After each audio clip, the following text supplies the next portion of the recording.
বিসমিল্লাহির রহমানির রহিম। আমরা অনেকেই আছি যারা বাংলা পারি, আরবি শিখতে চাই, বা ইংরেজি পারি, আরবি শিখতে চাই, বা বাংলা পারি, ইংরেজি আরবি দুটোটাই শিখতে চাই। বর্তমান যুগে ইংরেজির খুব চাহিদা, আমাদের আরবির প্রতি অনেকের টান আছে, আমরা এটি শিখতে চাই, কিন্তু সিস্টেম না জানার কারণে আমরা একটা ভয় পাই, শিখতে পারি না। তো আরবি থেকে কিভাবে, বাংলা থেকে কিভাবে আরবি বাক্য তৈরি করবো, এটা আমরা অনেকে পারি না। যারা টুকটাক আরবি পারি, একটা বাংলাকে আমরা কিভাবে সহজে আরবি বানাবো এটাও পারি না। তো আমরা এখানে একটা বাক্য লিখছি যে হাসান ভাত খাইলো। হাসান ভাত খাইলো বাংলা এই শব্দের, এই বাক্যের আমরা যদি ইংরেজি গঠন ধরি সাবজেক্ট অবজেক্ট ভার্ব, আরবি ধরলে ফাইল মাফউল ফেলে মাজি। কেন? ভার্ব হবে এটা কোন টেন্স? First independent tense. সে খাইলো, ভার্ব টু হবে, এটা verb two first independent tense. তাহলে আমরা বাংলা স্ট্রাকচার স্ট্রাকচার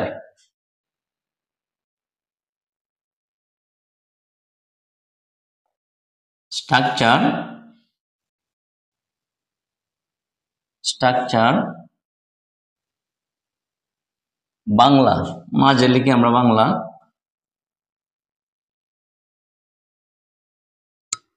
তারপরে ইংরেজি,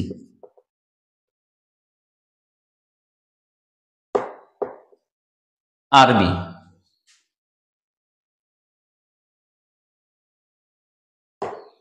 এখন বাংলা স্ট্রাকচার আমরা যারা বাংলা বলি সাধারণত, বাংলা প্রথমে সাবজেক্ট সাবজেক্ট আসে, তারপরে আছে প্লাস অবজেক্ট, তারপরে আসে ভার্ব। বাংলা আরবি প্রথমেই ভার্ব, প্রথমে ভার্ব, তারপরে সাবজেক্ট, তারপরে হলো অবজেক্ট। অর্থাৎ এটা কি যদি আরবি বলি, স্ট্রাকচারটা উল্টা দিকে হবে। প্রথমে হলো ফেইল প্লাস ফাইল প্লাস মাফউল। ইংরেজি হলো subject plus verb plus object. এই যে বাংলা একটা গঠন, আরবির গঠন এবং ইংরেজির গঠন, সাবজেক্ট অবজেক্ট ভার্ব। যেমন আমি ভাত খাই, আমি ভাত খাই, আমি ভাত খাইলাম, আমি বাজারে গেলাম, সে বাজারে গেল, সে বাজারে গেল। একটা বাংলা বাক্য আমরা যদি লিখি, সে বাজারে গেল, কি পাইলাম? Subject object. আসলে আরো সহজ করে লিখি, সে একটি বই পড়ল। তাহলে সাবজেক্ট অবজেক্ট ভার্ব। বাংলা বাক্যের ভার্ব সবসময় শেষে থাকে, ইংরেজি বাক্যের ভার্ব থাকে সবসময় মাঝে, আরবি বাক্যের ভার্ব থাকে সবসময় শুরুতে। তাহলে কি পাইলাম? আরবি বাংলা ইংরেজি তিনটা স্ট্রাকচার তিন রকম, কোনটার সাথে কোনোটা মিল নেই। আমরা তো বাংলা সবসময় বলি, কোনো খেয়াল করি না। আমি ভাত খাই, আমি বাজারে যাই, আমি ফুটবল খেলি, তারা মাছ ধরে, সে টিভি দেখে, তারা নামাজ পড়ে। এই যে সব পড়ে দেখে খেলে সব বাক্যের শেষে, অর্থাৎ ভার্ব সবসময় হয় শেষে।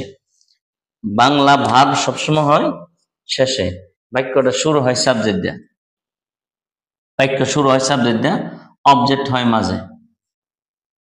তাহলে আবার ইংরেজি হইল, আমরা যদি এটাকে ইংরেজি করি তাহলে কি লিখতে হবে?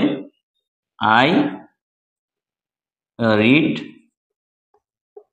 এ বুক, সাবজেক্ট ভার্ব অবজেক্ট।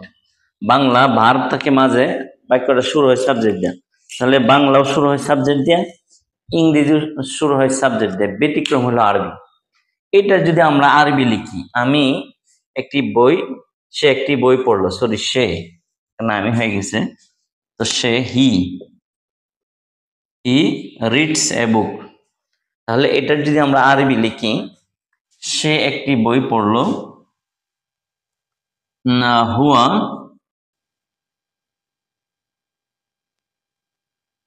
কারা কিতাবান, হুয়া কারা কিতাবান। এখানে একটু আরবির সাবজেক্ট নিয়ে ফাইল নিয়ে একটু ঝামেলা আছে, তো সে না দেয়া নাম দিলে সবচেয়ে সহজ হয়। আমরা যদি নাম দেই, তো নাম দিলে হাসান বা করিম,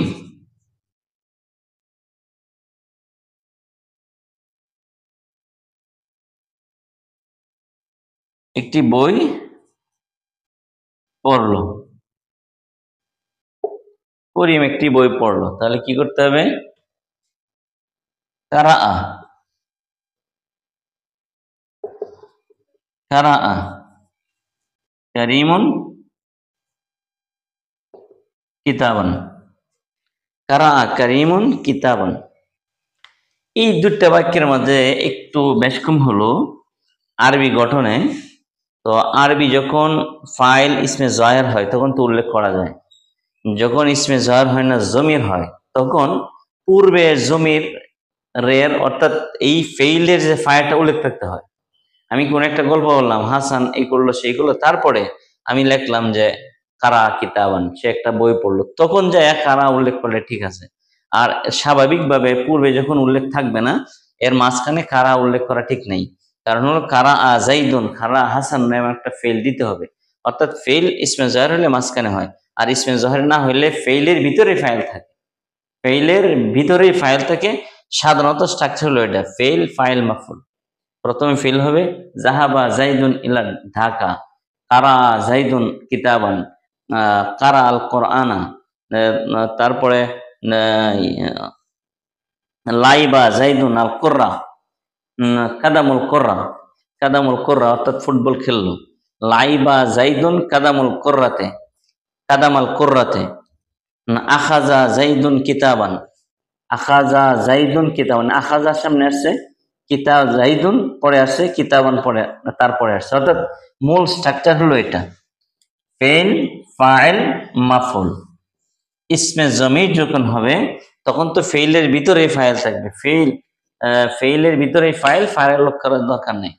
যেমন কারা কিতাবান, দরাবা আমরান, দরাবা আমরান, কিন্তু যদি আমি ইসিম উল্লেখ করি দরাবা জাইদুন আমরান, জরাবা জাইদুন আমরান, তাহলে জরাবা ফেল জাইদুন ফাইল আমরান মাফুল। আর যদি জায়দটা পূর্বে উল্লেখ থাকে ভিতরে জমির মধ্যে ফাইল হয় তখন আর ফাইল উল্লেখ হবে না। একটু মূল নেম হলো এটা, তারপরে একটু বেশ কম আছে। তাহলে আমরা কি দেখলাম?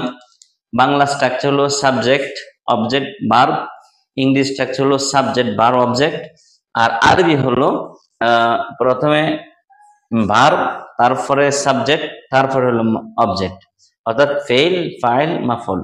তাহলে বাংলা আরবি ইংরেজি স্ট্রাকচারে একটু ভিন্নতা আছে। আমরা যারা আরবি বাংলা থেকে আরবি করতে চাই এই রুলটা ফলো করে আমরা আরবি বানাইতে পারি। তো বাংলা আরবি হলো ফেল ফাইল মাফুল, প্রথমে ফেল আসবে, তারপরে ফাইল আসবে, তারপরে মাফুল আসবে। তো হাসান ভাত খাইলো, এটা হলো পাস্ট টেন্স। আমরা পাস্ট টেন্সের বাংলা আরবি ইংরেজি স্ট্রাকচারের সাথে মিলিয়ে দেখলাম যে কিভাবে বাংলার সাথে আরবির এরকম মিল হয়। তারপরে ফাইলের বিভিন্ন রুল আছে, যে ফাইল আরবি আর বাংলাতে এত রুল নাই যত রুল আরবির ভিতরে ফাইলের রুল আছে। ইসমে জাহের হলে, জমির হলে, মুজাক্কার মুয়ান্নাস, এক বচন দ্বিবচন, আলাদা ব্যাপার একটা রুল। মূল স্ট্রাকচার হলো ফেল ফাইল মাফুল। আর যদি ফাইল উল্লেখ না থাকে ফেইলের ভিতরেই ফাইল হবে, ফেইলের ভিতরেই ফাইল, ফেল প্লাস ফাইল একসাথে, ফেল ফাইল একসাথে, সাথে হলো মাফুল। যেমন জরাবা, জাহাবা, জাহাবা, জাহাবা ইলা সৌক, এখানে হুয়া জমির উজ্জ আছে, জাহাবা ইলা সৌক, সে বাজারে গেল, ফাইল উল্লেখ নেই, ফাইল ভিতরে জাহাবার ভিতরে আছে। কিন্তু আমি যদি ফাইল উল্লেখ করতে চাই তো জাহাবা জাইদুন ইলা সৌক, জায়েদ বাজারে গেল, আর যদি উল্লেখ না থাকে তো ফেইলের ভিতরে ফাইল থেকে আলাদা ফাইল উল্লেখ করতে হইলে ফেইলের পরে ফাইল হবে। তাহলে ইংরেজি, বাংলা এবং আরবির এইভাবে আমরা বাক্য বানাইতে পারি। এর একটা সহজ structure: subject, verb, object, subject, object, verb, verb, subject, object. তাহলে আমরা এই স্ট্রাকচার এই পর্যন্তই। আমরা ইনশাআল্লাহ সামনে আবার